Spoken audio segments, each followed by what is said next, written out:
Magandang araw mga kaibigan. Pag-usapan natin ngayon ang resulta ng eleksyon kahapon. Ano ang overall impact nito kay BP Sara o sa Duterte Camp at dito naman sa Alyansa or kay PBBM and Martin Romualdez?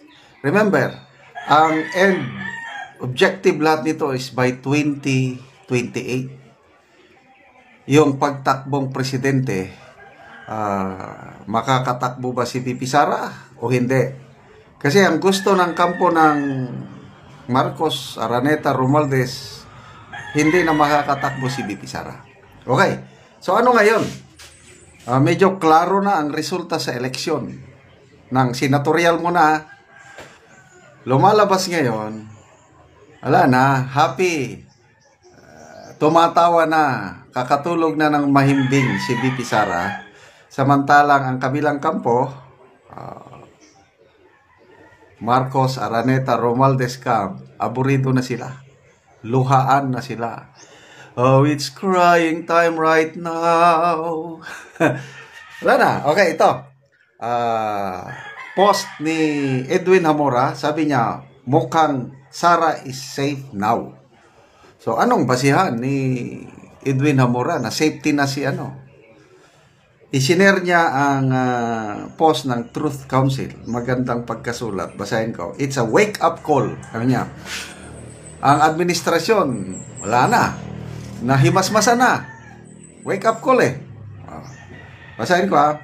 With 7 out of 8 candidates it endorsed for senator firmly within the magic 12, with the exception of Revilla, it appears that the Iglesia ni Cristo has delivered.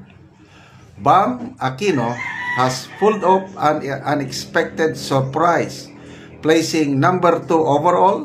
So did Kiko Pangilinan, who is currently ranked 5. Okay, remember, ang Iglesia ni Cristo, ayaw nila ng impeachment. Kaya nag-rally sila. Hindi sila pinakinggan ng administrasyon. So ito, known for their black voting unity, nag-endorse sila ng 8. And sa pag-endorse nila ng 8, ang in-endorse nila yung mga senador na tutulong sa impeachment trial ni BP Sara dahil ayaw nilang ma-impeach eh. Out of 8, 7 ang pasok. Oh, anong ibig sabihin nun? Meron na tayong aasahan 7 incoming senators na tutulong sa impeachment ni BP Sara. In addition to the incumbent. Oh, ang dami pa rin ng incumbent eh. Robin Padilla, Mig Sobiri, Alan Peter Cayetano, ang dami pa rin.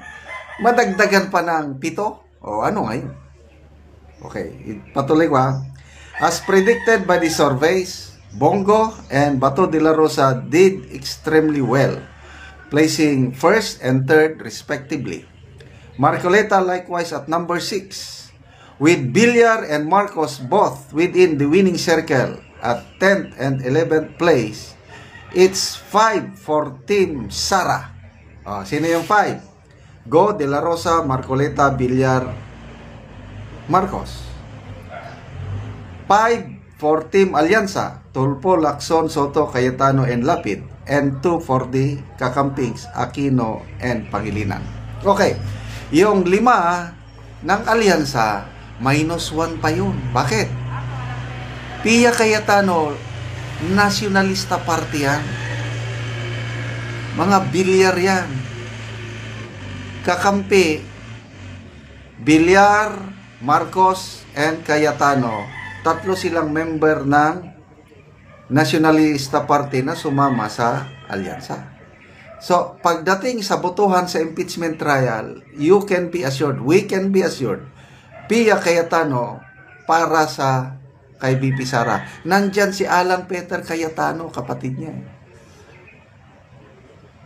Oh, so dumarami na ang mga senador na tutulong kay BP Sara. Okay, so yung iba, langanin na, Bintulpo, Revilla, Binay, Abalos, Pacquiao, Salvador, Revillame, alanganin na. So, sabi dito, all in all, it's a big win for Team Duterte. The result of this election should be a wake-up call to President Marcos. Instead of winning majority of the Senate seats as the palace is expected to have the upper hand, his candidates and local allies in key races have mostly lost. This will reshape, ito na, magbabago na ngayon ang loyalties ng mga politiko after this midterm election. Magkakaroon na ng lame duck president. Kung sino yung nakikita ng mga politiko na may malaking pag-asa mananalo sa 2018 na, unti-unti na magbabalimbingan na yan, papunta na sila doon. So sino yun? VP Sara. This will reshape the political landscape and will boost Sara's prospects in 2028. More and more local politicians will gravitate towards the Duterte if the president does nothing to change the way things are done. Agree ako dito. Agree ba kayo? Pag walang pagbabago, as is lang pa rin yung 3 years na panunungkulan niya, nandyan pa rin Romualdez, Araneta. Anong sabi ni Senator Remy? Hindi Marcos ang gobyernong ito. Romualdez Araneta ang nagpapatakbo. Nako, laking bagay nun. Galing sa super ate ng Pangulo. His cousin Romualdez ayuda strategy clearly didn't work. Billions of pesos. Partide. Duterte, PDP, walang ayuda. Kanila ang laking ayuda nila. Wala. Wais ang mga botante ngayon. Worst, it seems to have backfired, ultimately resulting in such a tremendous loss for some of the administration's allies. Just halfway through his term, PBBM risked of being a lame duck, as the midterm results are generally seen as a referendum on his performance, and local candidates will shift their allegiance to the team likely perceived to win in 2028. President Inday Sara by 2028. Okay? So, salamat.